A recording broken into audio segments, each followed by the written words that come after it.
Bonjour à tous, bienvenue sur cette quatrième vidéo sur l'autocompassion. C'est la dernière vidéo concernant notre première étape, qui est, je vous le rappelle, reconnaître comme bon mon désir de faire du bien. Certains se disent, et je suis passé par là aussi, que prendre soin de moi, c'est de l'ordre du développement personnel et c'est pas vraiment ma culture, ou c'est pas vraiment notre culture. Tout ça, ça vient plutôt de l'Orient.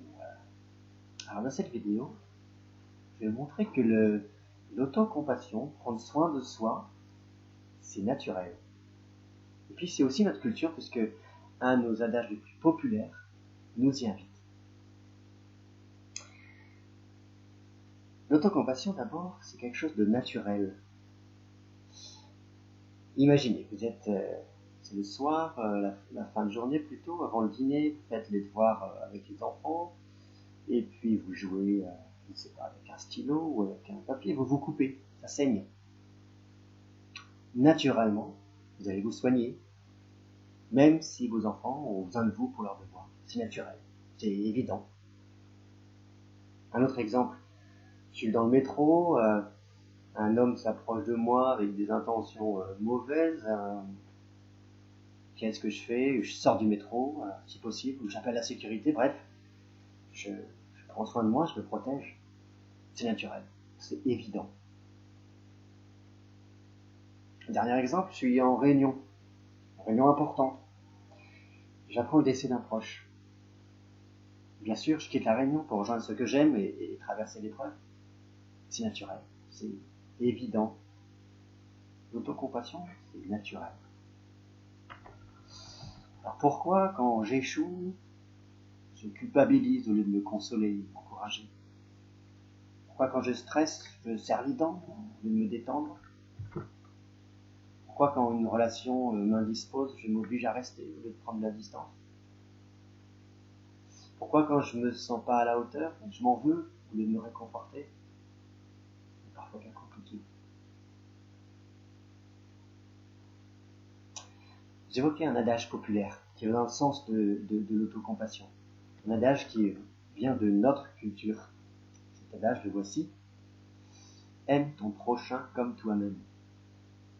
Aime ton prochain comme toi-même. Souvent, on oublie un petit peu la deuxième partie de la phrase. Aime ton prochain comme toi-même.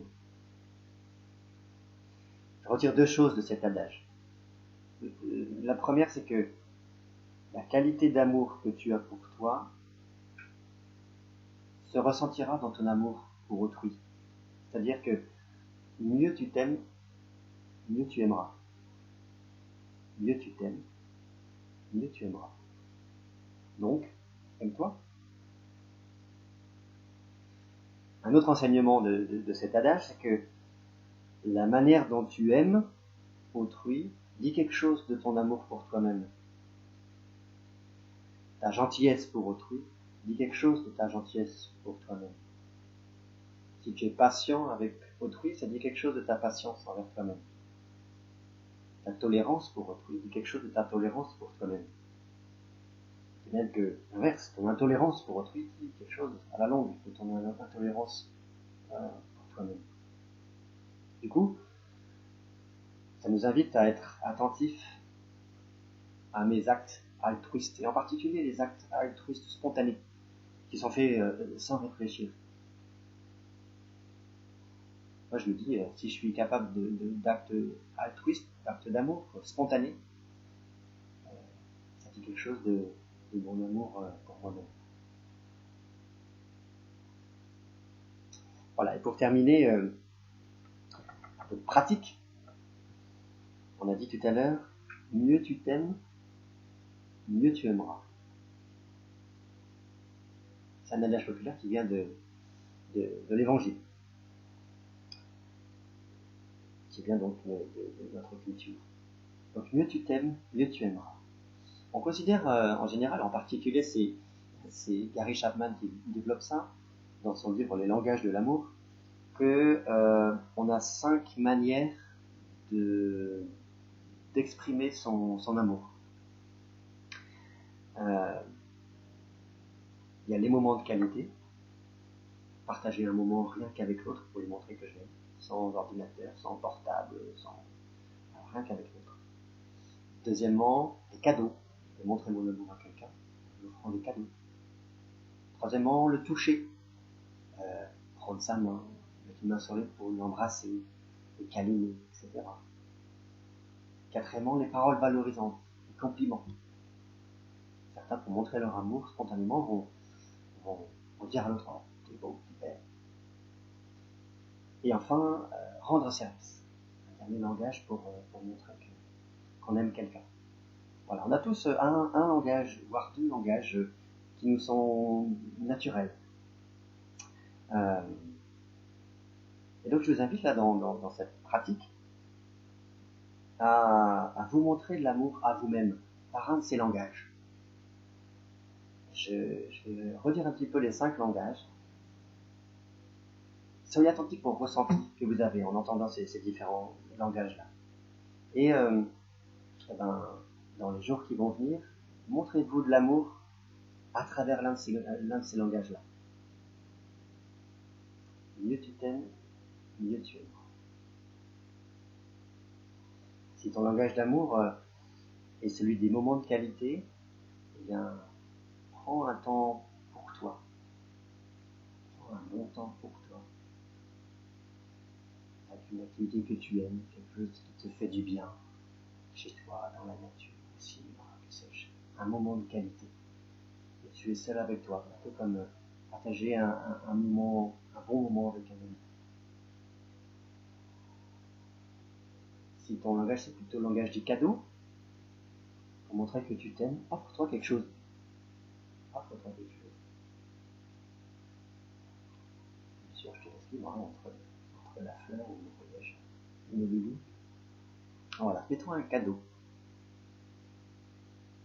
Troisième langage, le toucher.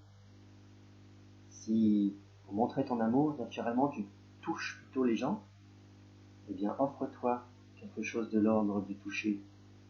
Ça peut être te prendre dans les bras, ça peut être prendre un bon bain chaud ou froid, si tu préfères. Offrir un massage. Montre-toi de l'amour par le toucher si c'est ton langage. Si ton langage c'est plutôt les paroles valorisantes, les compliments, eh bien dis-toi des bonnes paroles. Ça peut être par exemple lister tes qualités, lister tes talents, lister tes réussites, ce dont tu es fier. Fais-en la liste. Écris-la peut-être et lis-la toi. Devant un miroir si tu veux, en te filmant. Ou bien il y a des bonnes paroles qu'on dit aux autres quand on les aime. Ça peut être des souhaits de rétablissement quand ils sont pas bien, ou des souhaits de santé le 1er janvier, des souhaits de bonheur quand ils se marient. Eh bien, souhaite-toi des choses. Voilà, ta vie. Sois heureux, sois en bonne santé. Je souhaite la sérénité, etc. Des paroles qui font du bien. Enfin, si ton langage d'amour est plutôt celui des services rendus, eh bien, sois créatif pour trouver un moyen de te rendre service.